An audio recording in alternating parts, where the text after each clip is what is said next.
जिस प्लेन में सवार थे उप मुख्यमंत्री अजीत पवार, प्लेन क्रैश होने से 5 मिनट पहले क्या हुआ था? प्लेन में सवार सभी लोगों की मौत हादसा या किसी ने रची थी इसकी साजिश? अजीत पवार के प्लेन क्रैश के पीछे कौन? पायलट ने कैसे कर दी इतनी बड़ी गलती? उप मुख्यमंत्री अजीत पवार एक सभा को संबोधित करने के लिए जा रहे थे। पायलट प्लेन को उतारने की कोशिश करता है, लेकिन जमीन पर उतरने से पहले ही अजीत पवार का प्लेन क्रैश हो जाता है। अजीत पवार महाराष्ट्र की राजनीति में एक बड़ा चेहरा थे और शरद पवार से अलग होने के बाद विपक्षी पार्टियों की नजरों में खटक रहे थे। इससे पहले भी देश में कई बड़े नेताओं की प्लेन हादसे में मौत हो चुकी है। लेकिन अजीत पवार जिस प्लेन में सवार थे, क्रैश होने से पहले क्या हुआ?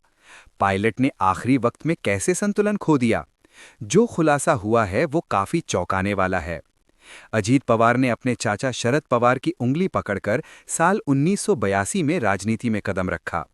अजीत पवार ने 45 साल के सियासी सफर में एक बार सांसद और 7 बार विधायक रहे। साल 2019 के बाद अजीत पवार का राजनीतिक करियर काफी दिलचस्प रहा है। उन्होंने 2019 में 2 अलग-अलग मुख्यमंत्री के अधीन उप मुख्यमंत्री की शपथ ली। सुबह देवेंद्र फडणवीस के साथ उप मुख्यमंत्री की शपथ ली और शाम तक उद्धव ठाकरे के साथ जाने का फैसला लिया था। 2023 में बीजेपी की सरकार बनी तो फिर से उप मुख्यमंत्री इन्हें बनाया गया। बीजेपी के साथ आने के लिए अजीत पवार ने अपने चाचा शरद पवार से बगावत की थी, जिसकी वजह से पारिवारिक तनाव भी था। जिस विमान में अजीत पवार सवार थे वो बीएसआर ऑपरेटर का लीरजे 45 प्लेन था। इस प्लेन में कुल 5 लोग सवार थे, जिनमें महाराष्ट्र के उप मुख्यमंत्री अजीत पवार, उनके साथ एक पीएसओ और एक अटेंडेंट शामिल थे, जबकि 2 मेंबर फ्लाइट क्रू थे। विमान की बारामती में क्रैश लैंडिंग हुई। कुछ सेकंड में ही पूरा विमान राख बन गया और विमान में सवार अजीत पवार सहित सभी लोगों की मौत हो गई। अजीत पवार का विमान जहां पर क्रैश हुआ है, वहां की तस्वीरें प्लेन के मलबे बिखरे पड़े हैं और दूर से धुआं उड़ता दिखाई दे रहा है। पूरा प्लेन ही जलकर खाक हो गया और दूर तक जमीन भी जली नजर आ रही है। पिछले साल गुजरात के पूर्व मुख्यमंत्री विजय रूपाणी की एयर इंडिया का विमान क्रैश होने से विमान में सवार 142 लोगों के साथ मौत हुई थी। माधवराव सिंधिया और संजय गांधी की भी इसी तरीके से प्लेन क्रैश में मौत हो चुकी है, जिसमें कई बार साजिश के भी आरोप लगते हैं। महाराष्ट्र के उप मुख्यमंत्री अजीत पवार का प्लेन कैसे क्रैश हुआ, इसे समझिए। शुरुआती जानकारी में सामने आ रहा है कि लैंडिंग के वक्त ही प्लेन में खराबी आई। बारामती में जहां ये प्लेन क्रैश हुआ, वहां के एसपी ग्रामीण संदीप सिंह का कहना है कि शुरुआती जांच में पता चला है कि लैंडिंग के दौरान प्लेन में असंतुलन हुआ और फिर क्रैश हो गया।